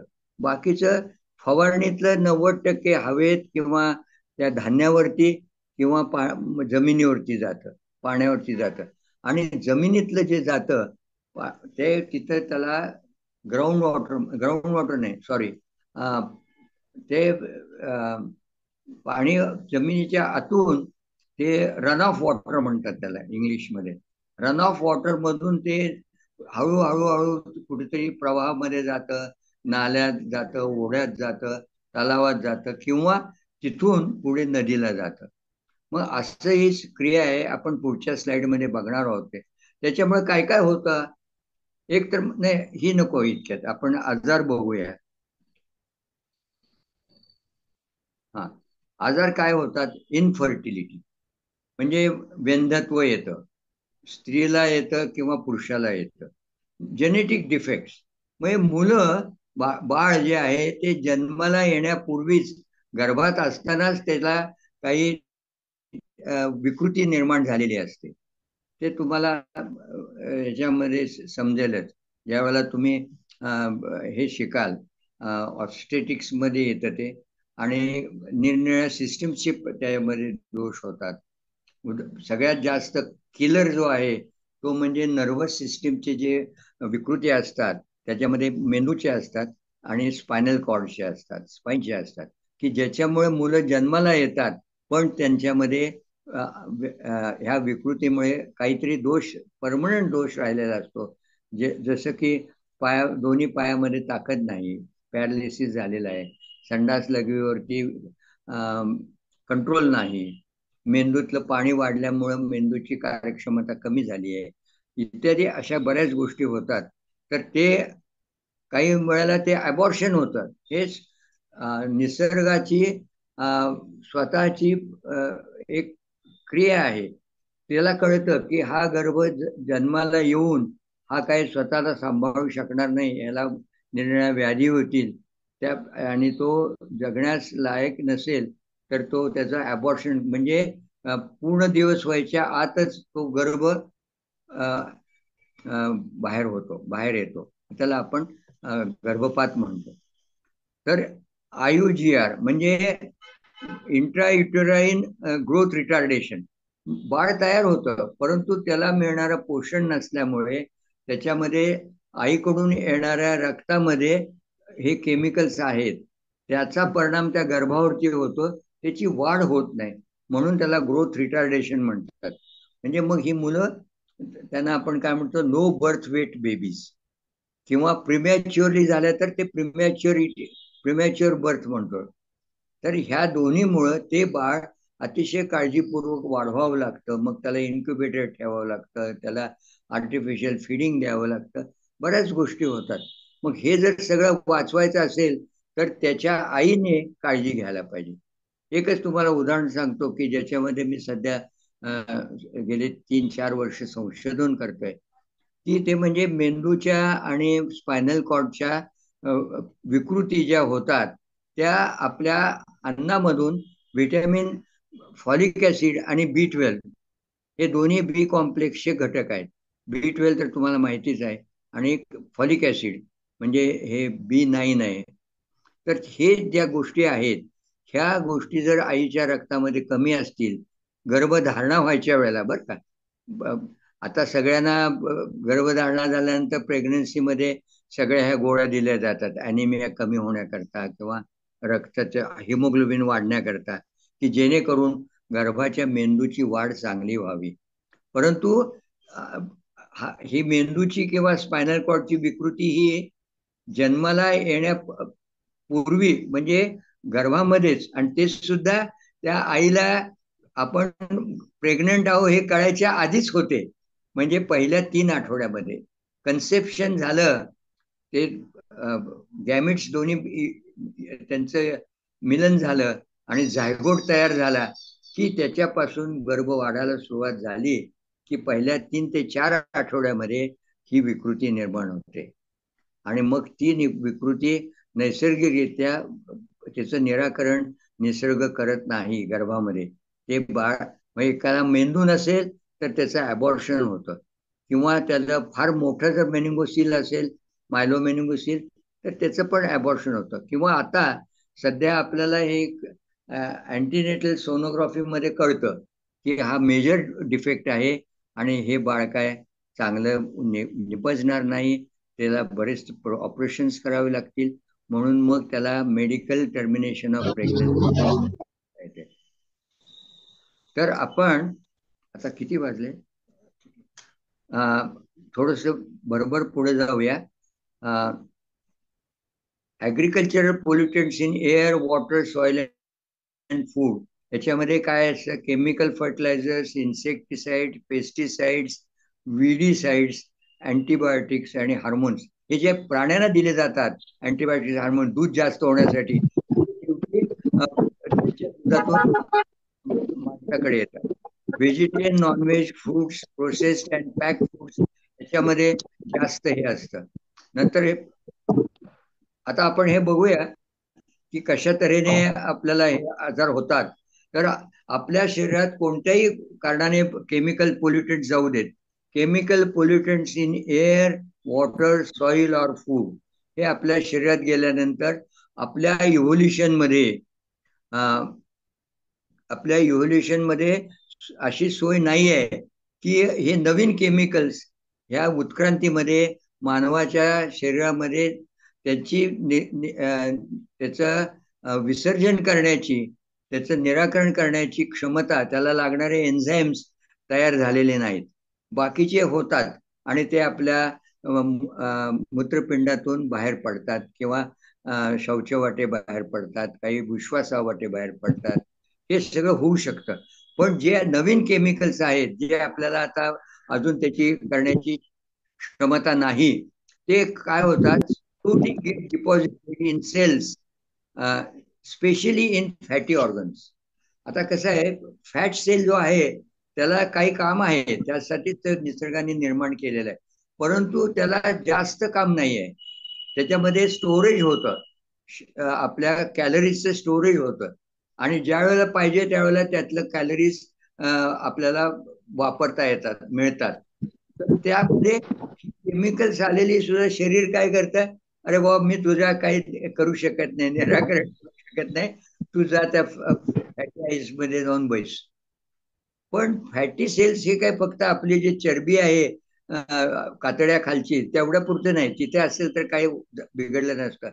आपली जी मुख्य इंद्रिय आहेत, मेंदू, एंडोक्राइन ग्लँड्स, स्तन, हृदय, लिव्हर, मूत्रपिंड, ह्या सगळ्यामध्ये लिव्हर हे आहे, आणि अंडकोश, या सगळ्यामध्ये फॅट सेल्स आहेत.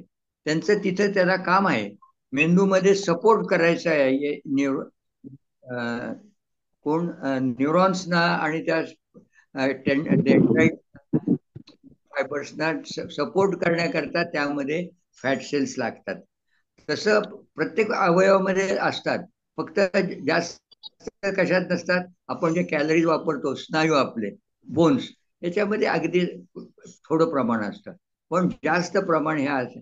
त्यामुळे त्या केमिकल्सचा परिणाम ज्या फॅटमध्ये अडकलेले आहेत त्यांचा परिणाम कसा होतो ते बघा. आता पहिली गोष्ट म्हणजे इम्युनिटी कॉम्प्रोमाइज होते, आपली आंतरिक प्रतिकार शक्ती कमी होते. त्यामुळे सेल्युलर चेंजेस होतात, म्हणजे आपल्या पेशींच्या मध्ये बदल होतो, आणि तो बदल काढून टाकण्याची आपली जी यंत्रणा आहे शरीरातली, नैसर्गिक यंत्रणा, ती कमकुवत होते, आणि त्यामुळे कॅन्सर होतो, कॅन्सरचे सेल वाढायला लागतात. तसंच त्याला जेनेटिक आणि क्रोमोसोमल चेंजेस होतात. त्यामुळे काय होतं की व्यंधत्व येतं, ॲबॉर्शन होतं, किंवा बर्थ डिफेक्ट्स म्हणून येते. मगाशी मी जे तुम्हाला सांगितलं ते त्या जीन्समध्ये क्रोमोसोम्समध्ये चेंजेस झाल्यामुळे असं होतं. नंतर आता आपण इम्युनिटी कॉम्प्रोमाइज झाली, वरचा इथं बाण घ्या, कॉम्प्रोमाइज इम्युनिटी. त्याच्यामुळे काय होतं की आपल्या शरीरात गेलेले बॅक्टेरिया किंवा व्हायरल यांच्याशी आपण मुकाबला करू शकत नाही. मग त्यामुळे आपल्याला निरनिराळे इन्फेक्शन्स होतात. आणि इन्फेक्शन्स कुठले असतात, आपल्या कुठल्याही सिस्टीमचे असू शकतात. श्वसन इंद्रिय, पचनक्रिया, हृदय, मेंदू, कुठेही इन्फेक्शन होऊ शकतं. जास्त करून स्किनला होतात. स्किनवरती जे आजार होतात त्याला जास्त करून कारणीभूत असतं की केमिकल पोल्युटंट्स, कॉम्प्रोमाइज इम्युनिटी आणि इन्फेक्शन. त्याच प्रकारे काय होतं, त्याचा परिणाम आपल्या मेंदू आणि नसांच्या वरती होतो, म्हणजे सेंट्रल नर्वस सिस्टीम वरती होतो. आपल्या मेंदूचं जे सबकॉन्शियस माइंड किंवा आपली सायकॉलॉजी आहे, ज्याच्यामध्ये आपण मेंदूमध्ये स्मरणशक्ती असते, आपल्याला नवीन विचार सुचतात वगैरे, ते सगळे जे होतं त्याच्यामध्ये चेंजेस होतात. ॲलर्जी येते. मग ॲलर्जीमुळे जास्त करून काय होतं, तुम्हाला ENTचे सर्दी, पडसं, खोकला ह्या सगळ्या गोष्टी होतात.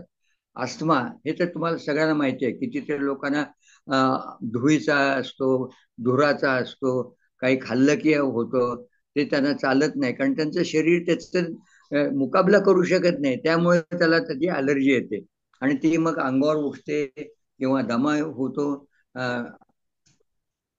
किंवा ENTचे आजार होतात. आता आणखी काय होतं, तर ऑटो अँटीबॉडीज तयार होतात.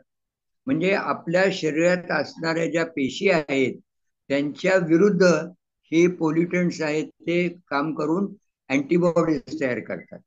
मग अँटीबॉडीज तयार केल्यामुळं आपल्याला सिस्टेमिक आणि लोकोमोटर्स मध्ये ते अँटीबॉडीजचे त्रास होतो आपल्याला. म्हणजे आर्थरायटिस वगैरे जे आहेत ते अँटीबॉडीज तयार झाल्यामुळं होतात. आता प्रिमॅच्युअर डेथ्स होतात त्यामुळे. आणि अॅक्यूट पॉइझनिंग केव्हा होतं, ते जर केमिकल आपण चुकून घेतलं. आता माझ्याकडे आता गेल्या महिन्यामध्ये 2 मुलं आली. एक 2.5 वर्षाचं मुलं होतं, वडिलांच्या बॅटरीतलं पाणी असतं, ऍसिड होतं, ते प्याला. आपणच प्याला असं नाही, आजीला पण प्यायला दिलं, आजीने थुकून टाकलं. आणि ह्या बाळाला घेऊन आले तर त्याची सबन अन्ननलिका आणि जठरामध्ये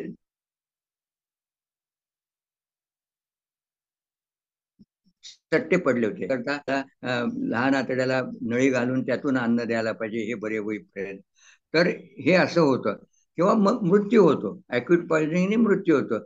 आपल्याला आपण बऱ्याच वेळा वाचतो पेपरमध्ये की त्याने विषारी औषध घेतलं. विशेषतः हे केमिकल हे आहेत, फवारणी करण्याची औषधं आहेत, ती जास्त प्रमाणात अवेलेबल असतात. ते घेतलं की मृत्यू होतो. आणि ह्याचं एक फक्त व्हेजिटेरियनसाठी नाही, जो नॉन व्हेजिटेरियन वाला आहे त्याच्या दुधामध्ये, त्याच्या एग्जमध्ये, फिशमध्ये, मीटमध्ये यांचं प्रमाण वाढतं.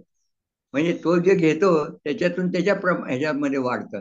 त्यामुळे ते त्या लोकांना, तर नॉन व्हेजिटेरियन खाणाऱ्या लोकांना तर हे प्रदूषक जे आहेत ते जास्त प्रमाणात मिळतात. Next please.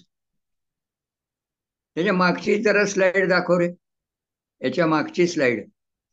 हा, हे त्याच्या मागची एक बघ काय चुकलं आपलं, राहिलं मी लगेच हा, हे झालं आपलं. नेक्स्ट. तर ही जी आहे ना, ह्याच्यामध्ये दाखवलेलं आहे सगळं शेतीवरची कीटकनाशके, फवारणी. म्हणजे आपल्या गोडाऊनमध्ये सुद्धा फवारणी करतात तिथं कीड लागू नये म्हणून.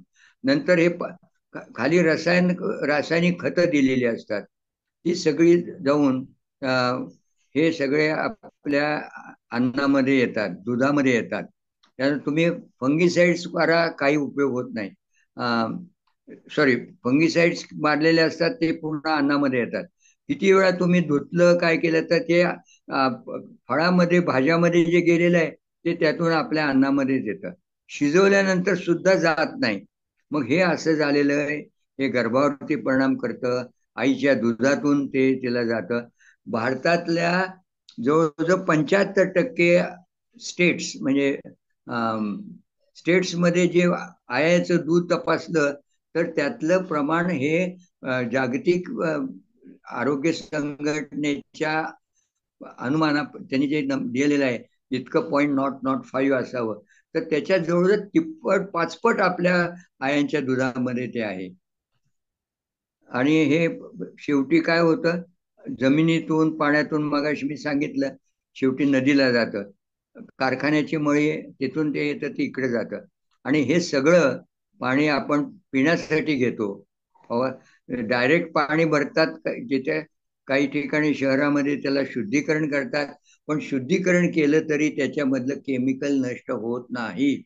इव्हन ज्या तुम्ही बिस्लरी किंवा अन्य बाटल्यातलं पाणी पिता त्याला मिनरल वॉटर म्हणतात, तर ते पाणी मध्ये संबंध भारतातल्या सगळ्या कंपन्यांचे तपासले.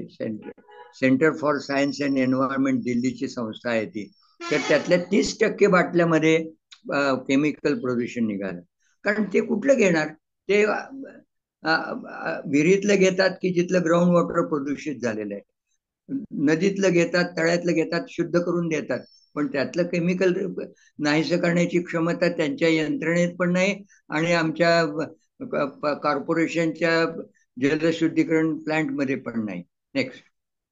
शेवटी ते आपल्यावरतीच येतं, आपल्यालाच मिळतं. हे झालेलं आहे. हे पण झालं. आता अशाच पद्धतीचे हेल्थ हॅझार्ड्स रेडिएशनचे पण होतात. आता रेडिएशन मध्ये न्यूक्लिअर आहे, एक्सरेज आहेत, रेडिओथेरपी आहे.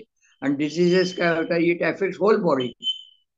गॅमिट्स अफेक्ट होतात. गॅमिट्स म्हणजे अंडकोश, पुरुषाचं अंडकोश, स्त्रीचं अंडकोश, फिटस म्हणजे गर्भ. आणि मोठा माणूस असेल त्याच्यामध्ये आळस येतो, कमकुवतपणा येतो, कॅन्सर होतो, लवकर म्हातारपण येतं. आणि एंटर्स फूड चेन, ते फूड चेन मध्ये होतं. ज्या वेळेला ह्याच्यामध्ये रशियामध्ये एक ॲटॉमिक रिॲक्टर मध्ये स्फोट झाला, तर त्यातले न्यूक्लिअर पोल्युशन हवेतून येऊन येऊन आपल्या हिमालयापर्यंत आलेले होते. म्हणजे हे फूड चेन मध्ये जातात. मग ते पाण्यात असेल, पाणी पिता आपण, आपल्याकडून पुन्हा नदीला जातं वगैरे. आता हे नंतर इलेक्ट्रॉनिक गॅजेट्स, आपण जे सेलफोन वापरतो त्याचे फायदे आहेत नो डाऊट, परंतु त्याचा जर आपण अति वापर केला तर मात्र आपल्याला कॅन्सर होऊ शकतो, आपल्या मेंदूच्या स्मरणशक्तीवरती परिणाम होऊ शकतो, आणि दुसरं म्हणजे सायकॅट्रिक परिणाम फार होतो. काही मुलं, लहान मुलं इतका वापर करतात की त्यांच्यातल्या काही मुलांना फिट्स यायला लागतात, आणि ते मग बाकीचं काही करत नाहीत, बाकीचं वाचत नाहीत, बघत नाहीत, निसर्गात जात नाहीत, तेच खेळत बसतात. नेक्स्ट. हे पाहिजे, अफेक्ट्स न्यूरॉन्स, कॉजेस डिमेन्शिया म्हणजे स्मरणशक्तीचा लॉस आणि ब्रेन कॅन्सर. नेक्स्ट. होत आलंय आता. आणखी काय बरं, तर ध्वनी, इतका ध्वनी आहे त्याच्यामुळे काय होतं, म्हणजे करणे आहेत, आपले डिस्को आहे, लाऊडस्पीकर्स आहेत वगैरे वगैरे, त्या सगळ्यामुळे ध्वनी किरणामुळे त्रास होतो. विशेषतः वृद्ध लोक आणि लहान बाळं यांच्यावरती परिणाम होतो. आणि त्यामुळे काय होतं, hearing loss, stress leading to psychiatric problems and hyper tension, म्हणजे हा फिजिकल आजार झाला. ट्रान्सपोर्टमुळे काय होतं, fuel consumption, air pollution, accidents and trauma, हे ट्रान्सपोर्टचं आपल्यावरती हेल्थ हॅझार्ड्स आहेत. नंतर एक्सप्लोजन ऑफ पॉप्युलेशन, हे तर बघा उजव्या बाजूला काय दाखवलंय, इतके लोक आहेत. मगाशी सुरुवातीला मी जे सांगितलं, जे 40 कोटी लोकांना अगदी यथेच्छ मिळत होतं सगळं, तसं आता 140 कोटी लोक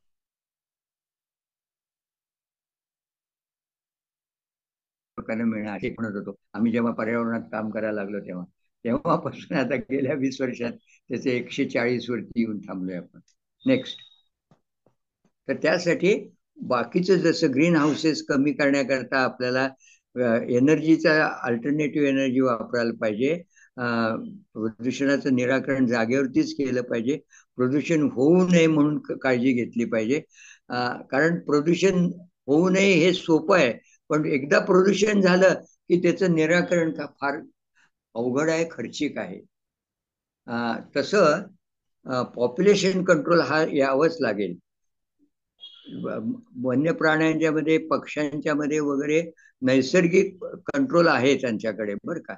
परंतु कुठलाही प्राणी तुम्ही बघा, त्याची संख्या जास्त झाली आहे आणि ते हे झाले तसं तुम्हाला दिसणार आहे जंगलामध्ये. तर तशी आपल्याला प्रत्येक कपलला एकच मुलगा असो अगर मुलगी असो, 5 वर्षापर्यंत मी तुम्हाला का सांगतो हे, कारण तुम्ही आता काही वर्षानंतर तुमचं लग्न होणार आहे, तर तुम्ही काळजी घ्या की एकच मुलावरती किंवा मुलीवरती थांबा. पुढे 5 वर्ष संतती नियमनाचं हे पाळा. त्यामध्ये जर चुकून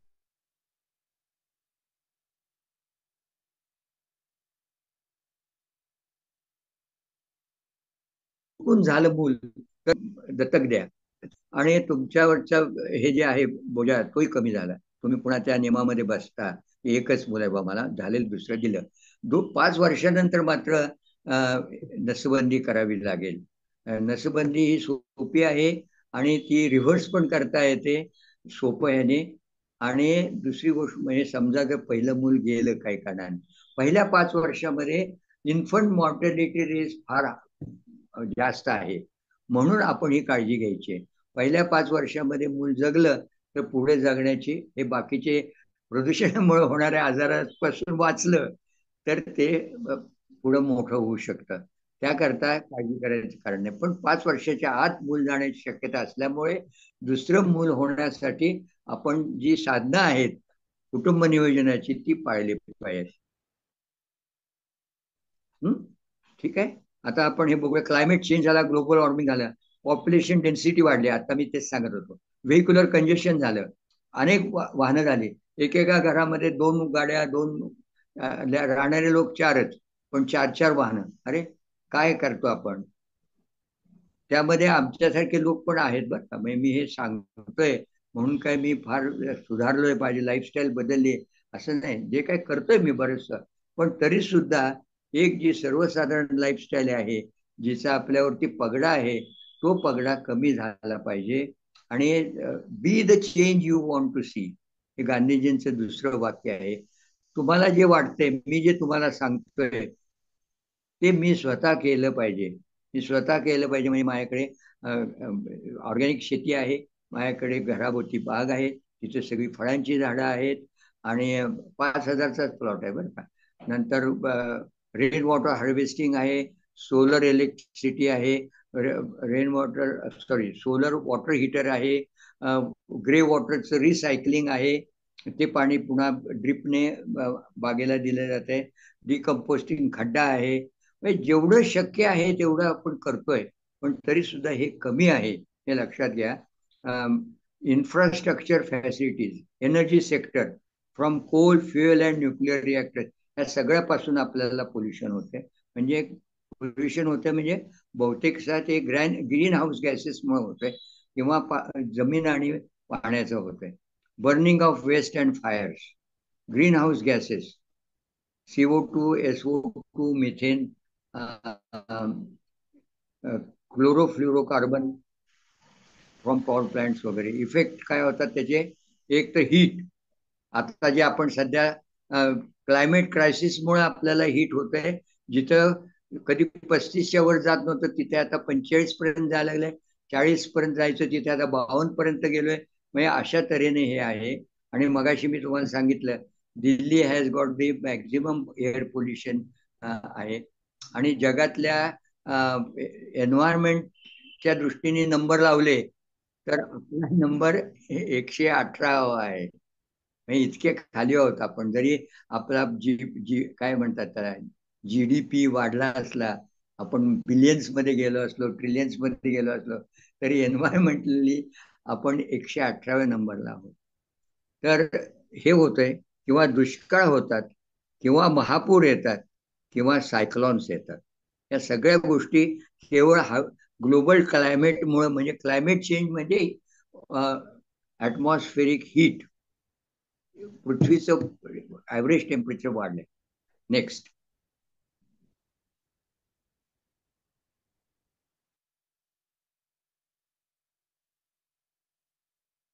हे स्ट्रक्चराईज क्लायमेट चेंज मध्ये काय काय झाले, एक तर तापमान वाढलंय, self level sea level rise झालं. मी मग सांगितलं असं जर हिमालयातले ग्लेशियर्स आणि उत्तर दक्षिण ध्रुवावरचे ग्लेशियर्स वितळले, हिमालयाला तिसरा ध्रुव म्हणतात बरं का, it is the third pole on the earth, तर ते झालं तर सी लेवल वाढेल. Hydro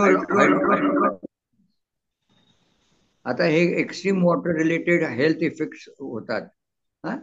heat stress, cardiovascular failure, injuries, fatalities, air pollution, allergies, vector borne disease, कुठले मलेरिया, डेंग्यू, चिकनगुनिया एटसेट्रा. आपण मगाशी याच्यापेक्षा लांब यादी बघितली. Water borne diseases, cholera, leptospirosis, typhoid, infective hepatitis वगैरे वगैरे. Water and food malnutrition, diarrhoea, त्याच्यामुळे होणारे metabolic diseases. Psychological impact on displaced pollutants, anxiety, post-traumatic stress, depression, despair आणि memory loss. Health impacts from conflicts, forced migration, civil conflict. आता जे युद्ध होतात त्यासाठी युद्ध ह्याच्यात मी घ्यायला पाहिजे तर राहिलेली आहे स्लाइड ती, की युद्धामुळे किती आपण पोल्युशन करतो, किती एनर्जी नष्ट करतो, किती पंचमहाभूताचे जे घटक आहेत त्यांचे वाट लावतो. हे जर झालं नाही तर पुष्कळस वाचेल ना. त्याशिवाय एका देशातून दुसऱ्या देशात गेले, आता जे सध्या चाललेलं आहे पॅलेस्टाईन आणि इस्रायलचा वॉर, त्याच्यामध्ये जे सगळे निराश्रित झाले किंवा आपल्या डिव्हिजनमुळे पाकिस्तानातले इकडे आले, त्यामुळे जे त्यांचे निर्माण झाले प्रश्न, हे प्रश्न सुद्धा हे क्लायमेट चेंजचा प्रकार आहे. Climate change and pollution make the rich and the poor व्हल्नरेबल.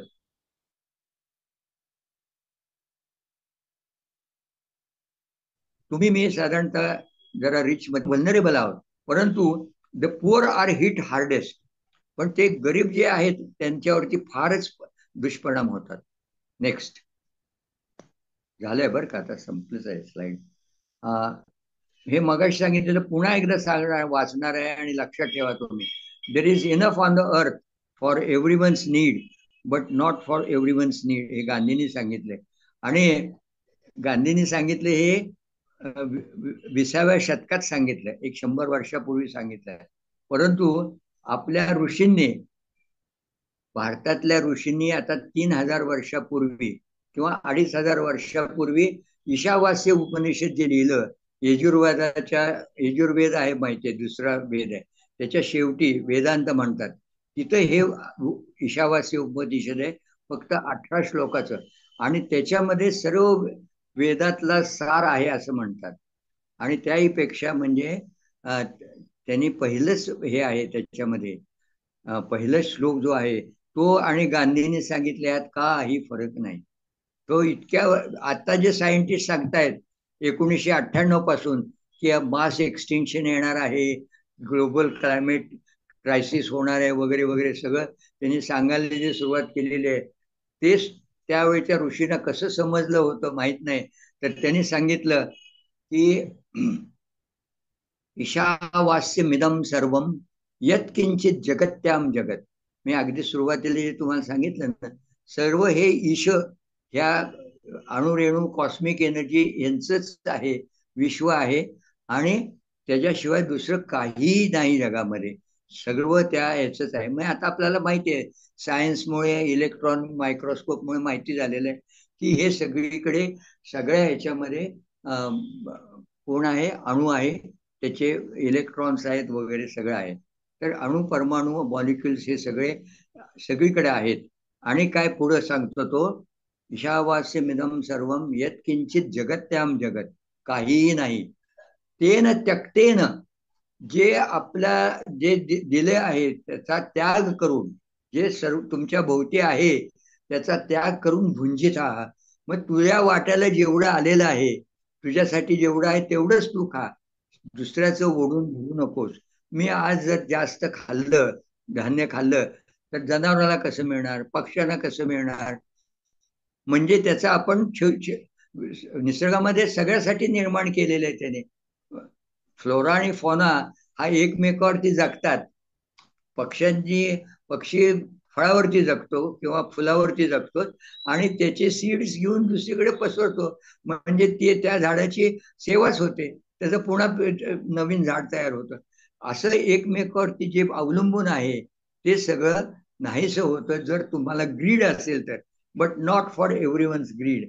मग त्यात काय लिहिलंय की तेन त्यक्तेन भुंजिता मा गृदहा कस्य स्वित धनम.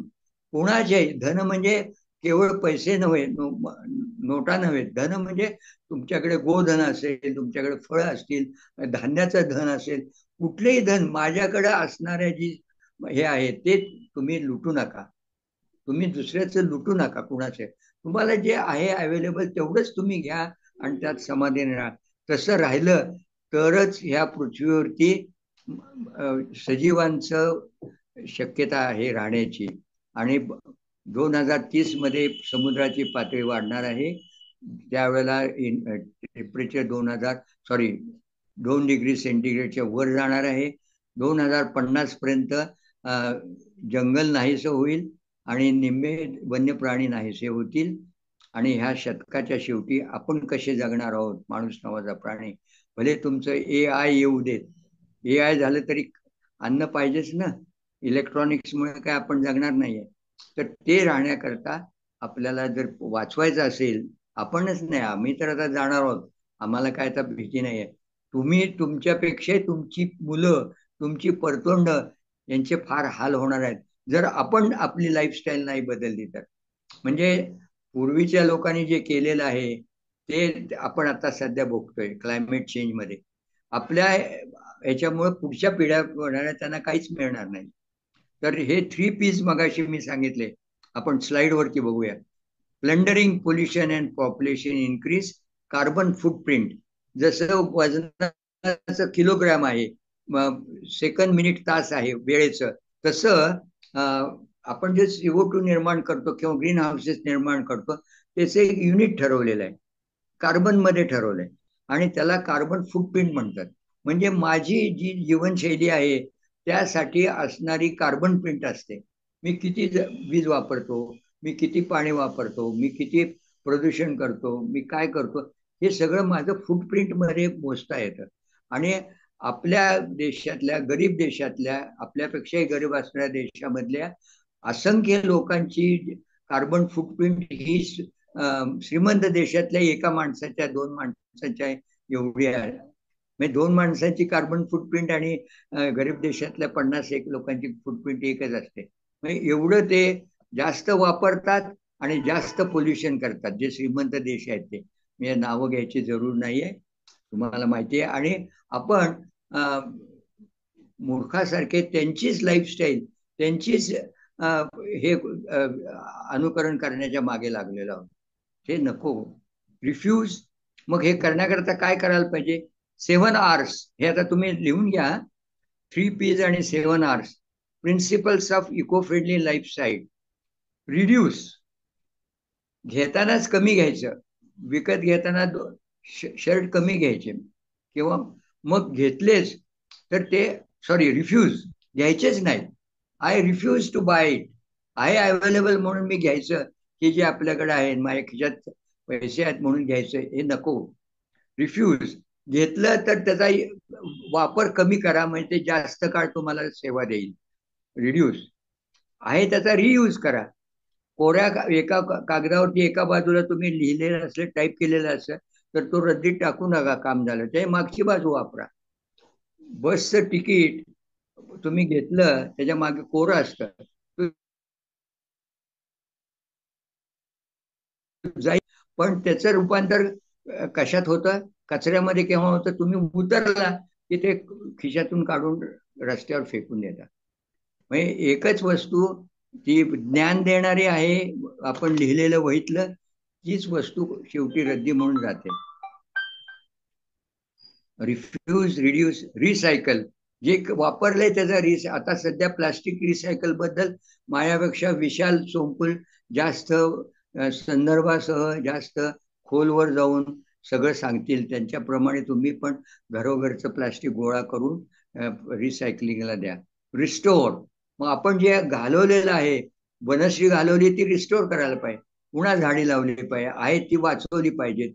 झाडाच्याच बाबतीत नाही, बऱ्याच बाबतीत आहे, रिस्टोर करायला पाहिजे. ग्राउंड वॉटर आपण वापरतोय, पण ते रिचार्ज करतोय का?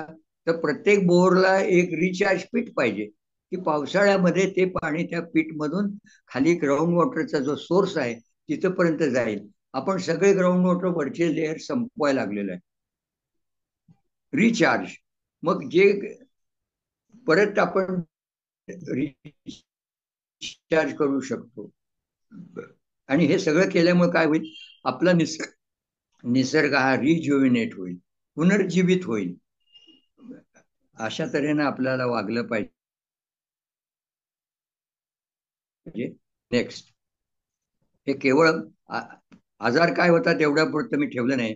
इको फ्रेंडली हाऊसिंग मध्ये आहे, building with natural ventilation, light, energy तुम्ही कुठली वापरायची, पाणी, रूफटॉप रेन वॉटर हार्वेस्टिंग. आम्ही तुम्हाला नुसतं सांगत नाही, 2004 पासून मी स्वतः जे rain water harvesting, rooftop rain water harvesting इथे आज तागायत आम्ही वर्षभर फक्त पावसाचं पाणी पितोय. ते फिल्टर करून साठवायचं टँक मध्ये आणि ते घागर भरून घरीत आणून ठेवायचं आणि ते प्यायचं. नंतर इको फ्रेंडली लाईफस्टाईल, हे सगळं तुम्हाला माहिती आहे, आता आपण सांगितलंय. बायोमेडिकल आणि ई वेस्ट डिस्पोजल पाहिजे, reduce indoor pollution, reduce plastic and disposables, insist on organic foods and discourage junk foods and bottle drinks. Junk food खरोखर ट्रॅश आहे, त्याला ट्रॅश फूड्स म्हणतात काही लोक. जंक फूड, ट्रॅश फूड, त्याच्यामधून इतके केमिकल्स असतात की तुमचं पोल्युशन होतं आणि न्यूट्रिएंट्स पण कमी झालेले असतात. Be the change you want to see. Health of human beings depends on health of mother nature. तुमची माझी जबाबदारी काय आहे? आपण वैद्यकीय क्षेत्रामध्ये आहोत, तर आपल्याला जर आपले रोगी म्हणजे मनुष्य प्राणी जर सशक्त किंवा निरोगी ठेवायचं असेल, तर त्यासाठी अगोदर आपली जी निसर्ग माता आहे तिची सेवा केली पाहिजे. ती सुदृढ असली तर आपण सुदृढ राहू, हे लक्षात घ्या. Health of human beings depends on health of mother nature. ती आपली आई आहे. As health care providers we cannot be just doctors or specialists to treat diseases alone.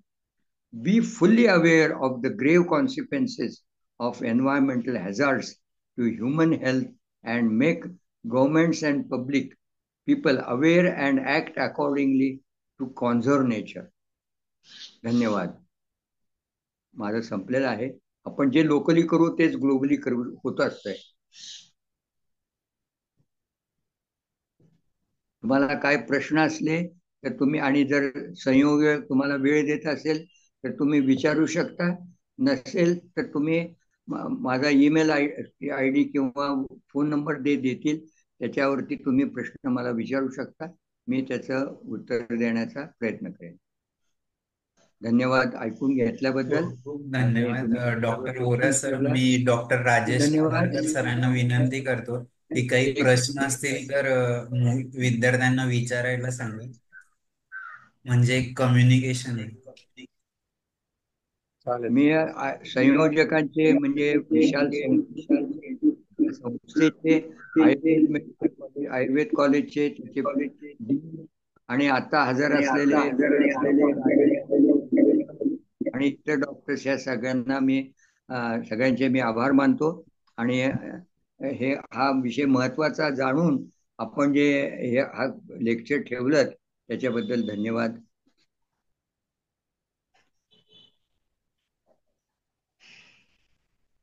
धन्यवाद सर. अतिशय उपयुक्त अशी माहिती पर्यावरणाच्या दृष्टिकोनातून आणि निसर्गाचं संतुलन कशा पद्धतीने राखता येईल आणि भविष्यामध्ये संभावित धोके कुठले कुठले ते जर टाळायचे असतील तर आतापासून आपण काय उपाययोजना करायला पाहिजे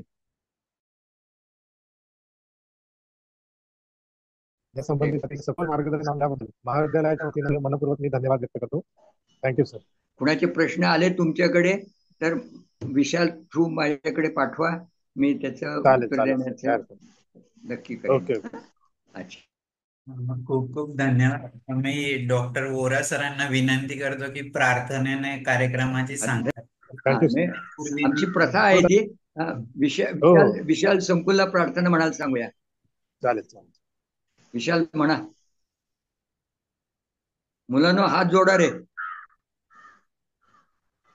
सर्वे भवन्तु सुखिनः, सर्वे सन्तु निरामया, सर्वे भद्राणि पश्यन्तु, मा कश्चित् दुःखभाग् भवेत्.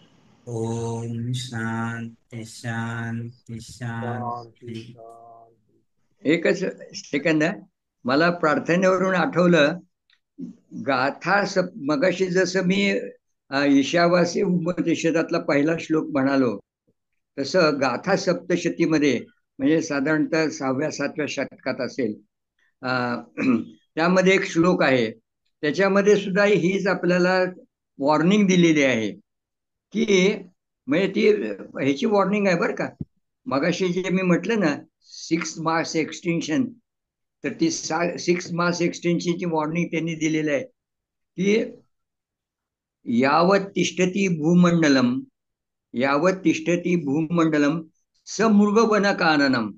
म्हणजे जोपर्यंत या पृथ्वीवरती, भूमंडलावरती, या पृथ्वीवरती वन्य प्राण्यांनी समृद्ध अशी वनकाननं आहेत, अरण्य आहेत, तावत तिष्ठती मेदिन्याम मनुष्यानाम पुत्रपौत्रिकी. तोपर्यंतच, मेदिन्याम म्हणजे पृथ्वी अगेन, तावत तिष्ठती मेदिन्याम मनुष्यानाम पुत्रपौत्रिकी. मी जे मगाशी म्हणालो, तुमच्या मुलांचं आणि परतोंडांना फार अतिशय अवघड जाणार आहे.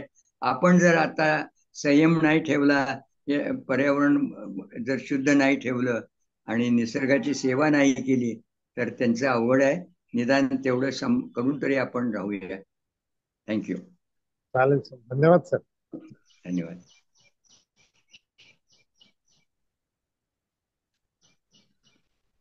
संयोजक बंद करणार मी असाल तर मी पण संकल्प बंद करतो. फाउंडेशन आणि गव्हर्नमेंट आयुर्वेदिक कॉलेज यांचं NSS डिपार्टमेंट यांच्या वतीने सर्वांचे पुनश्च एकदा आभार व्यक्त करतो. आणि खरोखर कोलारकर सर आणि अहिरे सरांनी या कार्यक्रमाला परवानगी दिली आणि डॉक्टर वोरा सरांनी लगेच इथं मार्गदर्शन करायला होकार दिला. त्याबद्दल आमच्या NGO तर्फे देखील मी सर्वांचे आभार व्यक्त करतो. आणि आपला कार्यक्रम संपला असं जाहीर करतो. काही बोलायचं असेल कोलारकर सर तर तुम्ही बोला आणि मग आपण कार्यक्रम संपवू. ठीक आहे सर. एकदा पुनश्च सर्वांचे धन्यवाद मानतो आणि कार्यक्रम संपला असं जाहीर. Thank you very much.